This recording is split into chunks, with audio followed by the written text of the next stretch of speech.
Bismillahirrahmanirrahim. Assalamualaikum warahmatullahi wabarakatuh.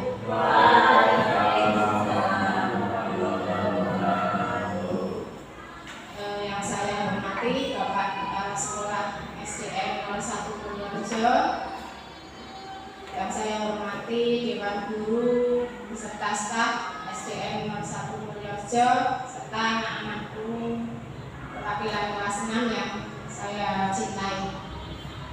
Alhamdulillahirabbil alamin, puji syukur kita panjatkan pada Allah yang telah melimpahkan banyak kenikmatan kepada kita sehingga kita tidak akan mampu untuk menghitungnya. Selawat serta salam mari senantiasa kita haturkan kepada junjungan kita Nabi Muhammad SAW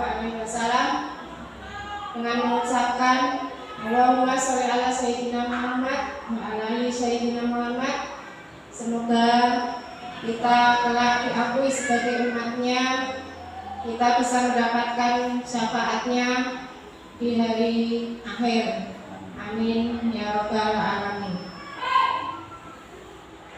Yang pertama saya ucapkan terima kasih kepada Bapak Ibu yang telah meluangkan waktu untuk pada kesempatan kali ini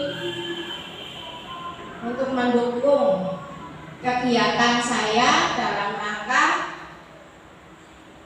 berbagi pemahaman dan pengalaman mengenai penerapan konsep-konsep inti budaya positif pada aksi nyata modul 1.4. Perjalanan pendidikan guru penggerak yang saya jalani alhamdulillah sudah sampai pada modul 1.4, di mana itu merupakan submodul yang terakhir pada modul 1. Setelah ini selesai berarti nanti melanjutkan untuk modul yang kedua. Nah, sebelum saya mulai kegiatan ini, mari kita bersama-sama membuka kegiatan ini dengan bacaan basmalah bersama-sama. Bismillahirrahmanirrahim. Selanjutnya kepada Bapak Kepala Sekolah, saya mohon sedikit untuk memberikan sambutan dalam kegiatan ini. Kepada Bapak MC Umarsono SPDSD, waktu dan tempat saya persilakan.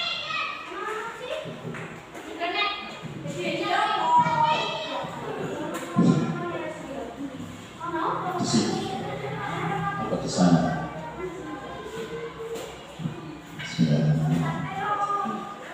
Assalamualaikum warahmatullahi wabarakatuh. Bismillahirrahmanirrahim. Alhamdulillahirabbil alamin. Nabi nasta'in ala al-din. Wassalatu wassalamu ala al-mursalin wa ala alihi wa sahbihi ajma'in. Rabbi shrah li sadri wa yassir li amri wahlul 'uqdatam min lisani yafqahu qawli. Asyhadu an la ilaha illallah wa asyhadu anna Muhammadar Rasulullah. La haula wa la quwwata illa billahil aliyyil azim. Amma ba'd. Yang saya hormati Bapak Ibu Guru SDN 1 Purworejo, terutama Ibu Yudi selaku CGP yang melaksanakan aksi nyata. Kemudian anak-anakku kelas 6 yang mengikuti pembelajaran ini yang saya cintai dan banggakan. Pertama-tama marilah kita panjatkan puja dan puji syukur kepada Allah SWT, yang mana kali ini kita bisa bermuajah bertatap muka dalam kesempatan mengikuti aksi nyata modul 1.4 tanpa ada halangan suatu waktu. Salawat dan salam kami aturkan kepada junjungan Nabi Agung Nabi Muhammad SAW, kepada beliau dan beserta keluarga dan sahabatnya. Kita ucapkan salawat, semoga kita semua kelak di yaumul qiyamah mendapatkan syafaatnya. Amin amin ya rabbal alamin. sedikit saya hanya memberikan sepatah dua patah dalam hal ini mendukung dan mensupport kepada Ibu Yuni yang selaku CPB dan sudah melangkah ke aksi nyata modul 1.4, yaitu berbagi pemahaman dan pengalaman mengenai penerapan konsep-konsep inti budaya positif. Kita semua nanti kita akan mendengarkan bagaimana yang diutarakan Ibu Yuni dan kita akan mendengarkan apa-apa yang sudah diperoleh dari Bu Yuni sehingga kita mendapatkan manfaatnya nanti ya dalam perjalanan nanti kepada Bu Yuni nanti bisa mengeksplor semuanya. Bagi teman-teman guru dan anak-anakku kelas 6 bisa bertanya ya, bertanya kalau tidak tahu mengutarakan pertanyaan biar nanti dijawab oleh Ibu Yuni karena Bu Yuni sudah mendapatkan materi itu. Anak-anakku dan Bapak Ibu guru yang mengikuti program aksi nyata ini semoga lancar sampai selesai ya, sampai pungkas dan tidak ada halangan apapun, berjalan lancar dan sukses. Itu saja yang dapat saya sampaikan, semoga lancar semuanya. Dan yang terakhir, saya mohon maaf apabila ada kata-kata yang kurang berkenan. Saya mohon maaf sebesar-besarnya. Tak ada gading yang tak retak ya, manusia tidak yang sempurna. Itu saja. Bila taufik walhidayah. Wassalamualaikum warahmatullahi wabarakatuh.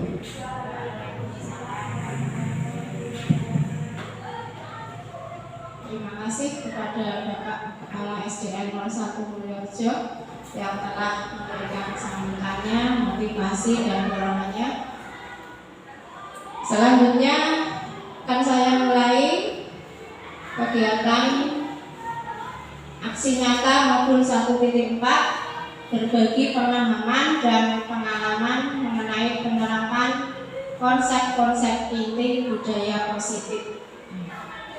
Budaya positif itu kata-kata yang mungkin baru ya, sebenarnya itu sudah kita jalani.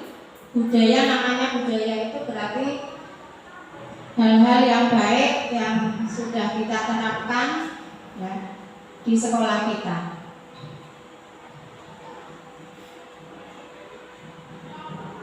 Hal ini untuk memenuhi tugas saya sebagai CGP Angkatan 9 Kabupaten Pekalongan.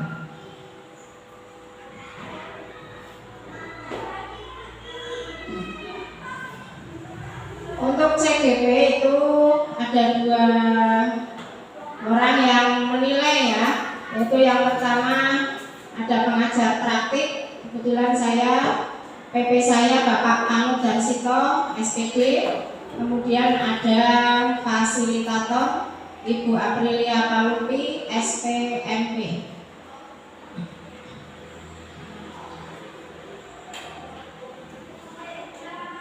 Konsep-konsep inti dari modul budaya positif. 1. Perubahan paradigma belajar. Kemudian yang kedua, disiplin positif. Yang ketiga, kebutuhan dasar manusia. Yang keempat, motivasi perilaku manusia. Yang kelima, posisi kontrol. Yang keenam, keyakinan kelas. Dan 7, segitiga restitusi. Jadi ada 7 ya konsep-konsep dari inti modul budaya positif. Perubahan paradigma belajar.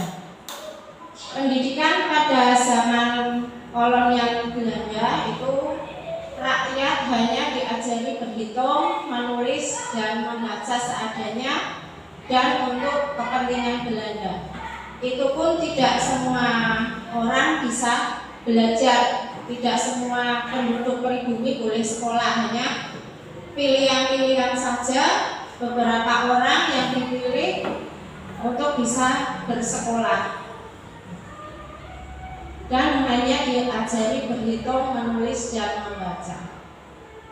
Pendidikan paradigma baru. Pendidikan zaman sekarang yaitu pendidikan yang berpusat pada murid untuk mencapai kebahagiaan lahir dan batin setinggi-tingginya. Sekarang kemajuan pendidikan sangat luar biasa. Semua rakyat Indonesia bisa mengenyam pendidikan, dan pendidikan itu harus dipusatkan pada murid untuk mencapai kebahagiaan lahir dan batin setinggi-tingginya.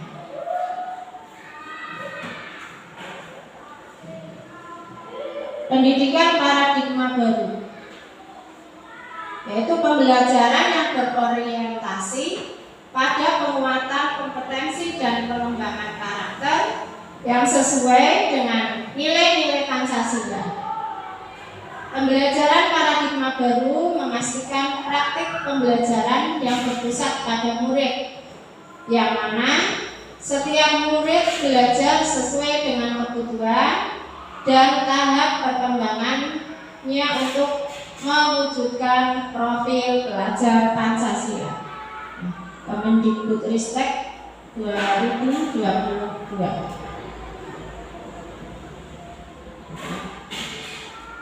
Nah, pendidikan yang berpusat pada murid itu diharapkan bisa mewujudkan profil pelajar Pancasila, di mana ada 6 elemen ya. Yaitu yang pertama, beriman, bertakwa kepada Tuhan Yang Maha Esa dan berakhlak mulia. Kemudian berkebinekaan global, bergotong royong, kreatif, bernalar kritis, dan mandiri. Itu ada nyanyiannya ya, Bapak Ibu ya, sudah bisa ya menyanyikan itu lagu profil pelajar Pancasila. Mungkin ada yang sudah bisa, Bu Ika ya. Ayo bareng-bareng kita menyanyikan lagu itu. Sambil tepuk tangan, boleh? Berdiri ya boleh. Bu Ika.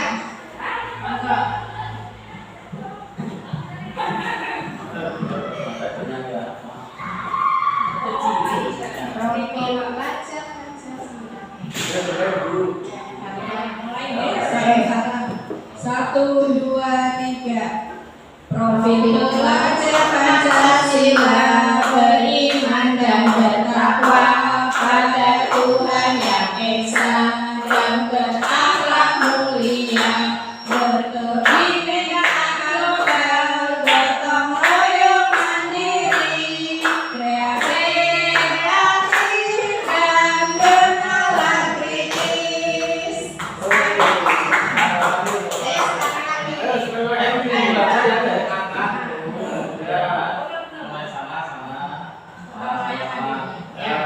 Satu, dua, tiga.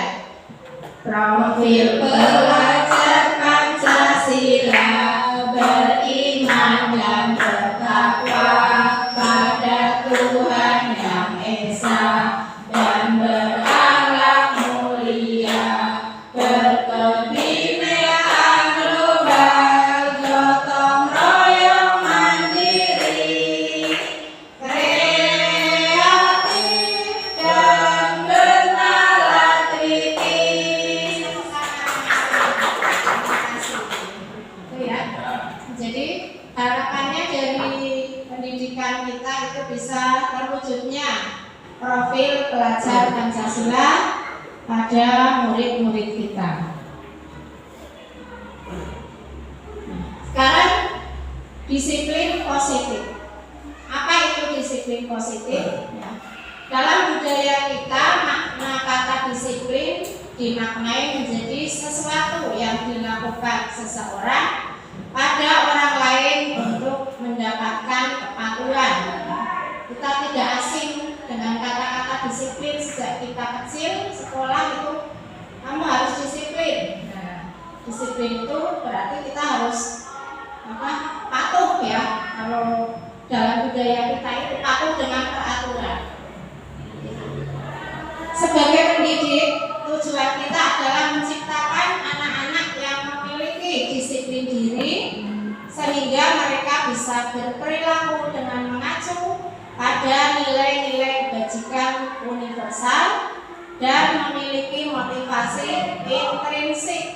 bukan ekstrinsik. Jadi disiplin positif ini adalah supaya anak-anak kita itu apa ya, mereka bisa berdisiplin, akan tetapi bukan karena faktor dari luar, karena adanya peraturan, karena adanya hukuman, tapi agar mereka itu bisa berdisiplin dengan faktor dari intrinsik, dari dalam diri mereka, dari kesadaran diri mereka. Seperti itu.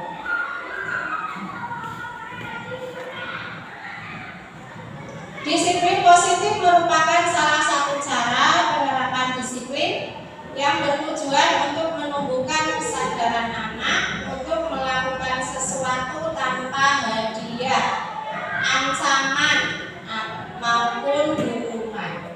Jadi anak-anak itu bisa menerapkan disiplin karena sesuatu hal, tapi karena mereka dari dalam diri mereka, bukan karena adanya hadiah atau ancaman atau hukuman.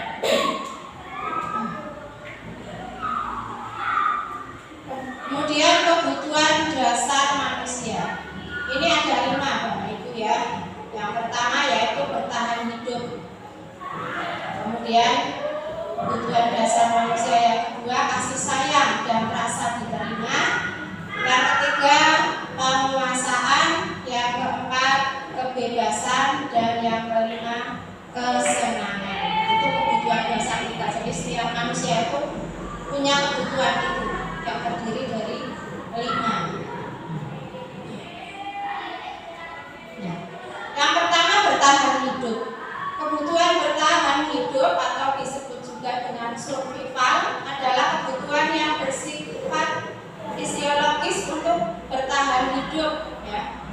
Misalnya kesehatan, rumah, dan makanan. Kemudian juga kebutuhan biologis sebagai bagian dari proses reproduksi, termasuk kebutuhan untuk tetap bertahan hidup. Komponen psikologis pada kebutuhan ini meliputi kebutuhan akan perasaan nyaman. Jadi kita agar bisa bertahan hidup harus makan, kemudian juga sehat, kesehatan, dan kemudian juga butuh tempat tinggal, rumah, dan lain sebagainya.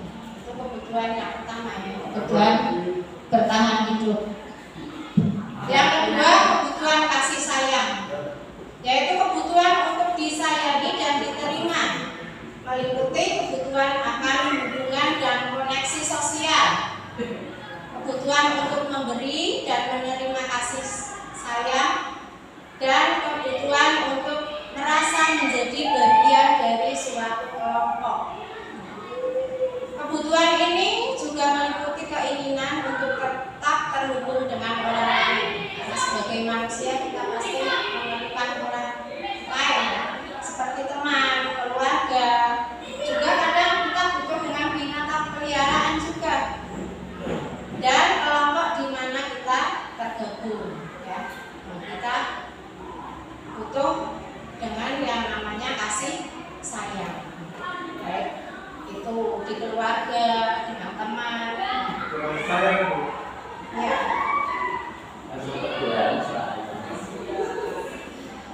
Kemudian selanjutnya kebutuhan yang ketiga yaitu penguasaan. Ya. Kebutuhan ini berhubungan dengan kekuatan untuk mencapai sesuatu, menjadi kompeten, menjadi terampil, diakui atas prestasi dan keterampilan kita, didengarkan, dan memiliki rasa harga diri. Kebutuhan ini meliputi keinginan untuk dianggap berharga, bisa membuat perbedaan, bisa membuat pencapaian, kompeten, diakui, dan dihormati. Termasuk ini kebutuhan akan penguasaan, ingin dihormati, ingin didengarkan ya, pendapatnya, kemudian juga dianggap berharga, tidak disepelekan, dan lain sebagainya. Itu termasuk kebutuhan akan penguasaan. Selanjutnya yaitu kebutuhan kebebasan.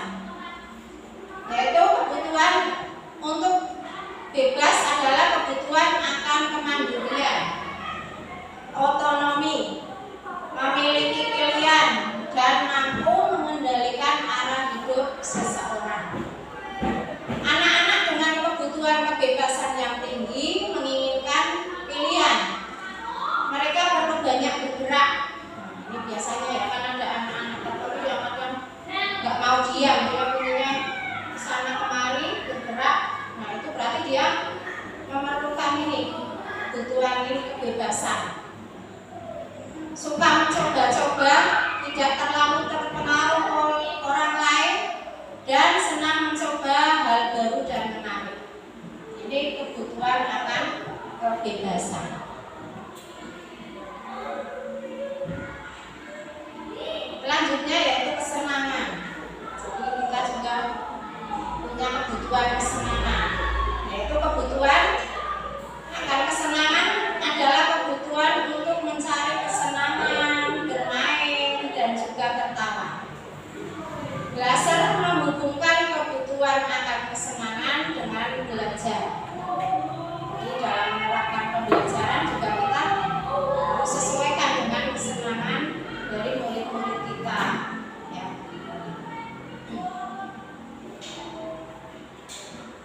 Selanjutnya tentang motivasi perilaku manusia.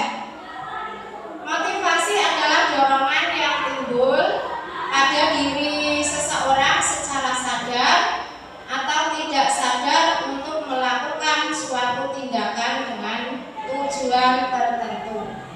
Jadi dalam melakukan tindakan kita pasti punya motivasi dorongan yang timbul pada diri seseorang, baik itu secara sadar ataupun secara tidak sadar. Ada dua jenis motivasi perilaku manusia. Yang pertama adalah motivasi ekstrinsik, adalah motivasi yang berasal dari luar. Murid melakukan disiplin diri karena takut dihukum atau menghindari hukuman, itu berarti motivasi ekstrinsik dari luar.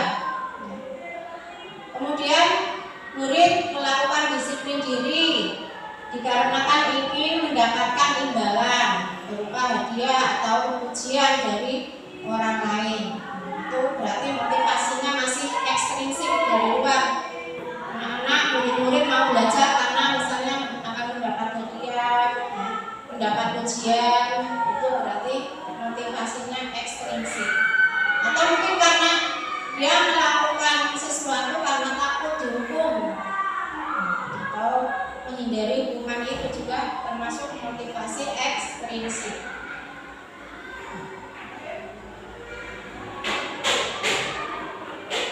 Yang kedua yaitu motivasi intrinsik, yaitu motivasi yang berasal dari dalam diri, dari atas kesadaran anak-anak tersebut atau orang tersebut, dan yang muncul dari dalam diri itu namanya motivasi intrinsik. Ini menghargai nilai-nilai kebajikan diri sendiri. Murid melakukan disiplin diri dikarenakan sadar akan nilai-nilai kebajikan dalam dirinya. Jadi sudah menyadari, oh ini penting, jadi nggak usah dioprak-oprak istilahnya ya, sudah menyadari sendiri ya. Karena akan adanya nilai-nilai kebajikan dalam dirinya. Konsep disiplin dengan pendekatan restitusi, yaitu sebuah cara untuk menanamkan disiplin pada murid. Apa itu restitusi? Restitusi adalah proses menciptakan kondisi bagi murid untuk memperbaiki kesalahan mereka, sehingga mereka bisa kembali pada kelompok mereka dengan karakter yang lebih kuat. Nah, ini menurut Gosen 2004. Nah, restitusi. Sekarang kita mengenal apa itu yang disebut dengan restitusi ya. Ciri-ciri restitusi. 1. Menguatkan dan fokus pada solusi. 2. Fokus pada karakter bukan tindakan. Yang ketiga, bukan menebus kesalahan, namun belajar dari kesalahan. Yang keempat, mencari kebutuhan dasar yang mendasari tindakan. Yang kelima, tawaran bukan paksaan. Yang keenam, memperbaiki hubungan. Yang ketujuh, menuntut untuk melihat ke dalam diri. Itu ciri-ciri dari restitusi.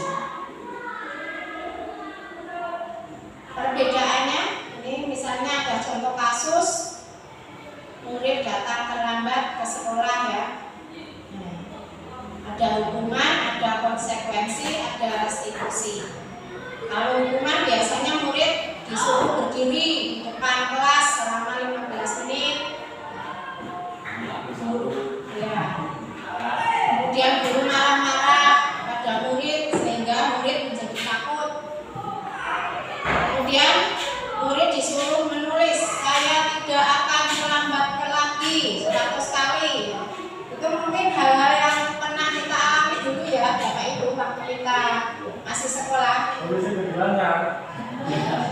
Itu penerapan hukuman untuk mendisiplinkan murid pada waktu itu ya. Kemudian kalau konsekuensi itu guru memberikan konsekuensi untuk tetap berada di kelas selama istirahat berlangsung. Kalau ada yang terlambat pas istirahat nggak boleh keluar karena tadi masuknya sudah terlambat, itu berarti termasuk konsekuensi. Kemudian guru tegas siswa menghormati peraturan.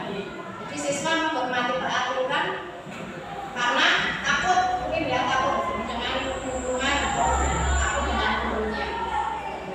Sedangkan penerapan restitusi itu guru menanyakan keyakinan kelas dan kemudian guru membantu siswa menyelesaikan masalah. Ya.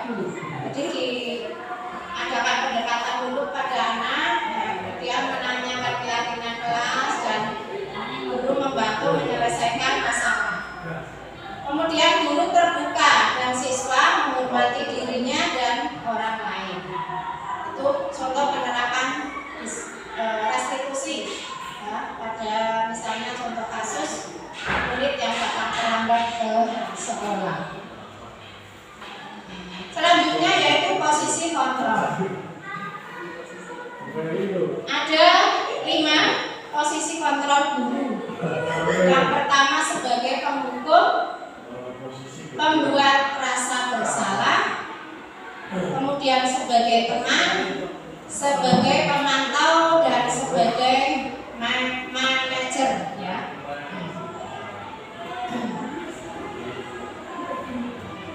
Contoh ini ya, ada contoh penerapan 5 posisi kontrol.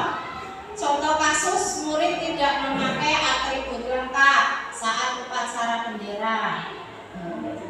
Posisi penghukum ya, posisi penghukum ini guru akan memberikan hukuman biasanya kepada siswa ya, dengan nada yang keras juga biasanya. Patuhi aturan sekolah, lalu berdiri di barisan lain. Kira-kira seperti itu ya, memisahkan diri, beri hukuman. Kemudian membuat rasa bersalah. Ini biasanya kata-kata yang diucapkan. Berapa kali ibu bilang sama kamu, ibu kecewa sama kamu. Ini membuat rasa bersalah. Jadi seakan-akan anak itu nanti merasa bersalah dengan kesalahannya itu. Kemudian posisi teman. Ayolah yang tertib, buat bapak ibu guru bangga. Kali ini tidak apa-apa berbuat salah. Itu berarti kita sebagai posisi teman, biasanya kata-katanya lebih halus. Kemudian posisi pemantau. Kamu sudah melanggar. Apa peraturan sekolah kita dan apa konsekuensinya? Dan yang terakhir adalah posisi manajer. Apakah kamu tahu ke sekolah, tahu kesalahan kamu? Kira-kira bagaimana cara kamu memperbaikinya? Ini posisi manajer ya.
kalau dulu itu zaman kita sekolah pakainya peraturan ya, aturan tata tertib, sekarang pakainya keyakinan kelas.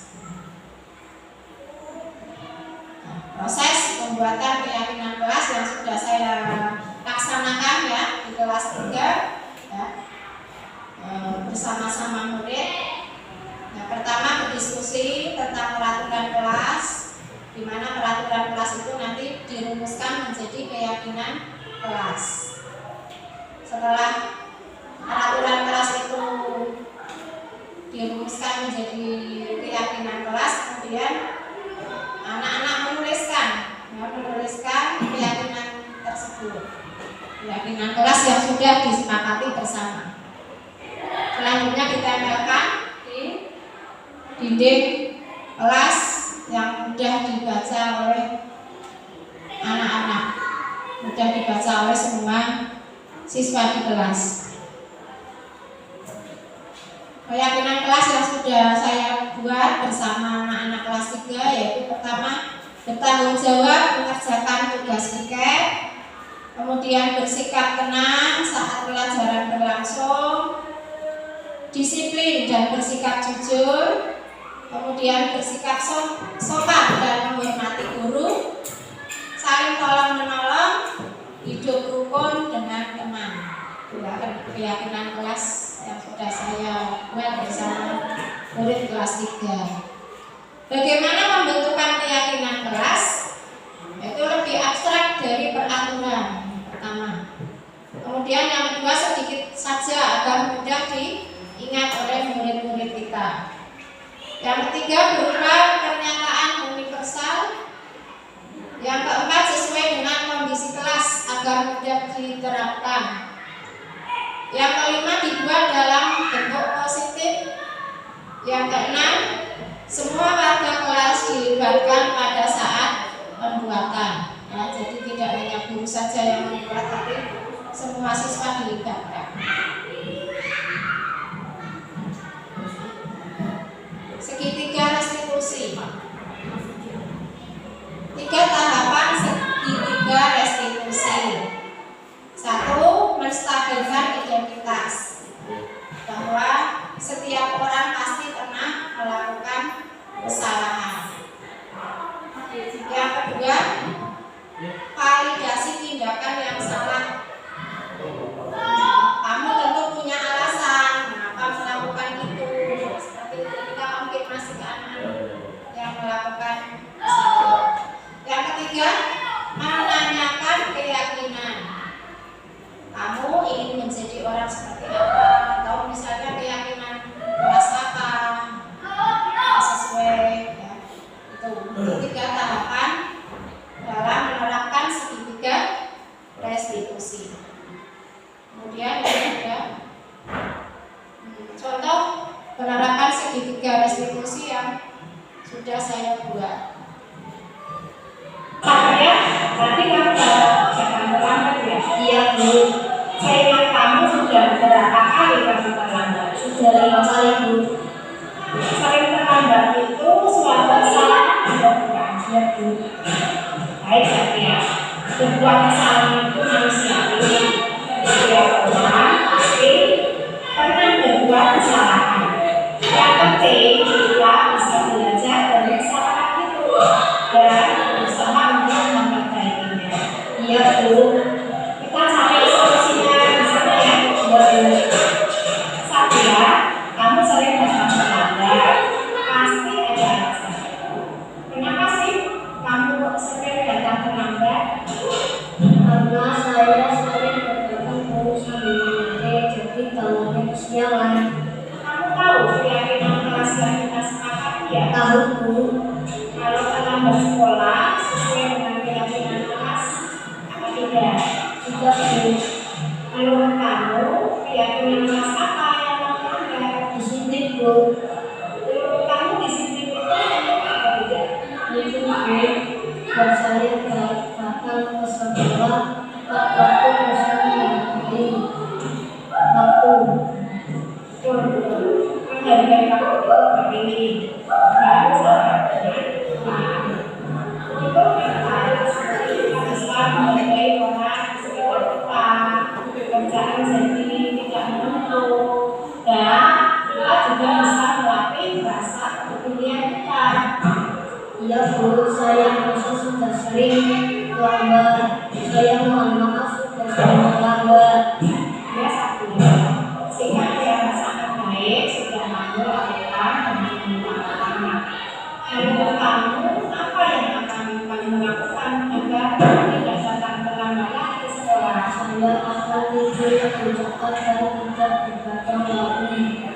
tidak terlambat ke sekolah.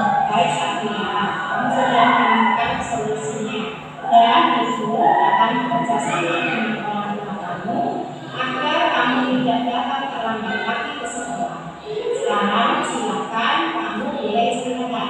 Terima kasih Bu.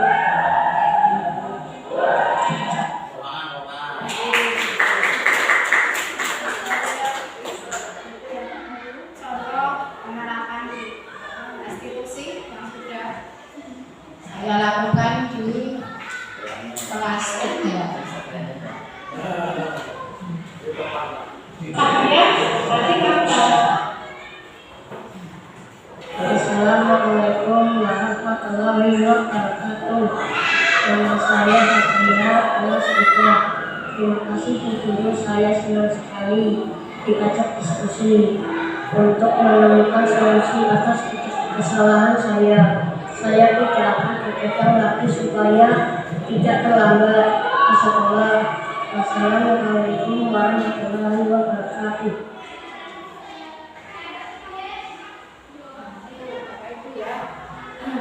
Penerapan segitiga restitusi yang sudah saya lakukan di kelas 3. Jadi kalau misalnya ada anak-anak yang melakukan kesalahan, kita konfirmasi, kita berikan solusi untuk menyelesaikan masalah tersebut.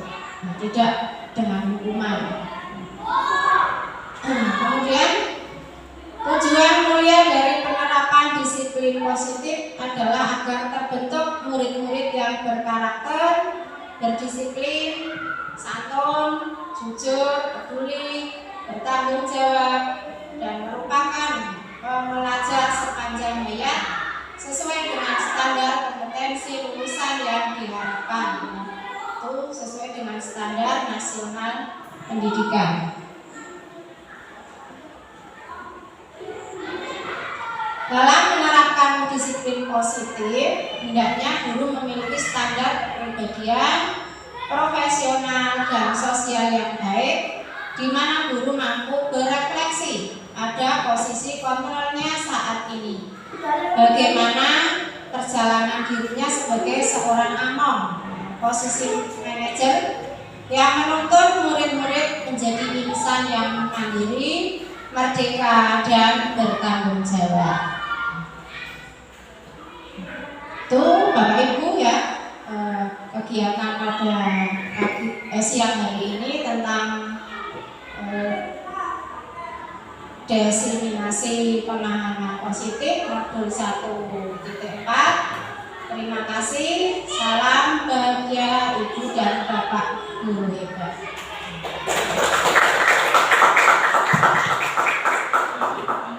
Selanjutnya saya akan membuka sesi pertanyaan. Barangkali dari Bapak Ibu ada yang ingin bertanya. Silakan.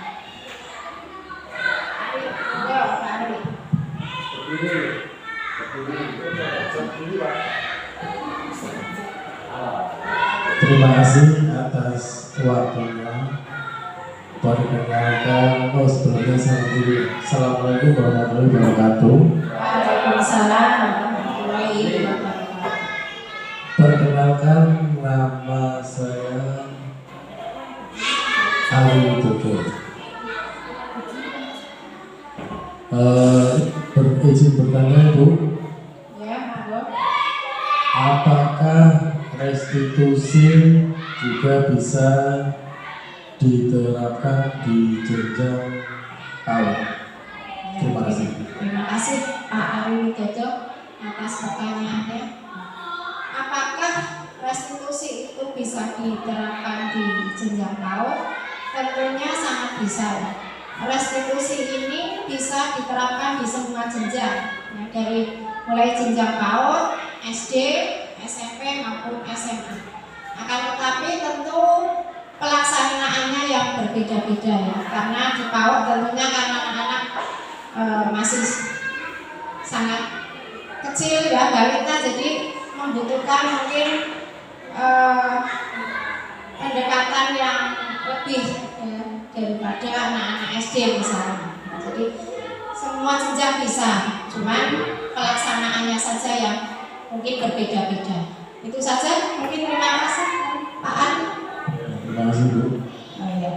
Ya, silakan yang lain yang barangkali akan mengajukan pertanyaan, silakan. Monggo.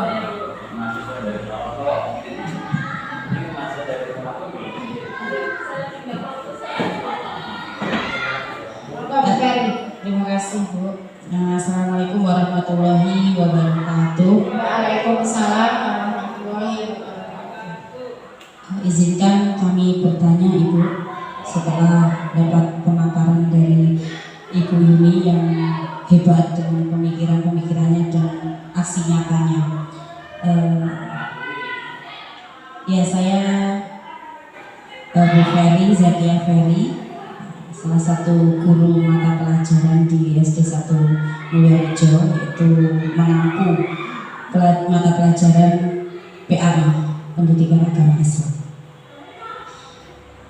Di kelas yang kita ampu atau yang diampu Bu Yuni ini kan terdiri dari berbagai macam karakter anak. Nah, bagaimana sih langkah yang Ibu lakukan atau yang bisa guru lakukan untuk membuat keyakinan kelas itu, karena melihat keunikan dari karakter anak ya, yang berbeda-beda. Terima kasih. Wassalamualaikum warahmatullahi wabarakatuh. Waalaikumsalam warahmatullahi wabarakatuh. Terima kasih kepada Bu Zakia Ferry yang sudah mengajukan pertanyaan. Bagaimana tadi pertanyaannya, bagaimana untuk membuat keyakinan kelas di kelas 3 ini, di mana muridnya yang pasti memiliki keunikan karakter yang berbeda-beda. Nah, untuk langkah-langkah untuk membuat keyakinan kelas, yang pertama adalah melakukan sosialisasi dulu kepada kepala sekolah, juga kepada Bapak Ibu guru, dan juga tentunya kepada siswa di kelas saya, di kelas 3. Setelah saya melakukan itu, kemudian memfasilitasi murid untuk membuat keyakinan bersama-sama di kelas. Dijelaskan apa tujuan keyakinan kelas, seperti apa keyakinan kelas itu, kemudian bagaimana cara kita membuat keyakinan kelas itu, disosialisasikan dulu. Kemudian setelah disosialisasikan, difasilitasi. Selanjutnya yaitu setelah keyakinan kelas dibuat, ya, kemudian disepakati oleh anak-anak, selanjutnya ditandatangani dan ditempel di dinding kelas. Itu sudah saya lakukan di bagian belakang keyakinan kelas dari kelas 3. Kemudian selanjutnya keyakinan kelas itu diharapkan bisa diterapkan oleh murid-murid terutama di kelas 3, karena yang membuat mereka sendiri bersama-sama dengan guru, tentunya mereka juga harus melaksanakan keyakinan kelas tersebut. Kemudian juga saya mendokumentasikan ya kegiatan pada saat pembuatan keyakinan kelas itu, ya, mulai dari mensosialisasikan, kemudian anak-anak menulis, menempel, dan lain sebagainya, saya dokumentasikan. Dan setelah keyakinan kelas itu terbentuk, kemudian juga melakukan refleksi terhadap pelaksanaan kegiatan tersebut. Kira-kira itu saja hal-hal yang mungkin bisa saya lakukan untuk membuat keyakinan kelas di kelas ini. Terima kasih, itu saja dengan jawaban dari saya. Bagaimana Bapak Ibu, masih adakah pertanyaan yang lain? Ini itu namanya diferensiasi. Untuk pembelajaran diferensiasi nanti ada sendiri. Ini masih belum menentukan keyakinan kelas. Kadang berbeda-beda dan karena ini orang guru harus mengimbangi karena perbedaan ini, sehingga guru harus lebih apa namanya ya, mengerti karakteristik dari siswa tersebut, hingga pembelajarannya menggunakan metode-metode yang kiranya sesuai dengan karakter. Jadi keyakinan kelas itu merupakan keyakinan yang diyakini oleh siswa-siswa. Ya. Kalau dulu mungkin peraturan, sekarang gantinya keyakinan kelas. Agar anak-anak itu bisa melaksanakan disiplin positif dengan dorongan dari dalam diri mereka sendiri dan juga dengan meyakini keyakinan kelas yang ada di kelasnya masing-masing. Itu saja mungkin. Kalau sudah tidak ada pertanyaan lagi, berarti kegiatan pada siang hari ini sudah selesai. Semoga apa yang saya sampaikan bisa bermanfaat, baik itu untuk diri saya sendiri, untuk Bapak Ibu guru, untuk siswa, maupun untuk sekolah kita SDN 01 Mulyorejo. Terima kasih atas dukungannya semuanya, dan sebelum saya akhiri, mari kita tutup kegiatan kali ini dengan mengucap hamdalah bersama-sama. Alhamdulillah. Terima kasih. Mohon maaf apabila ada salah kata, salah tulis. Saya mohon maaf yang sebesar-besarnya, dan saya akhiri kegiatan pada siang hari ini. Wassalamualaikum warahmatullahi wabarakatuh. Waalaikumsalam.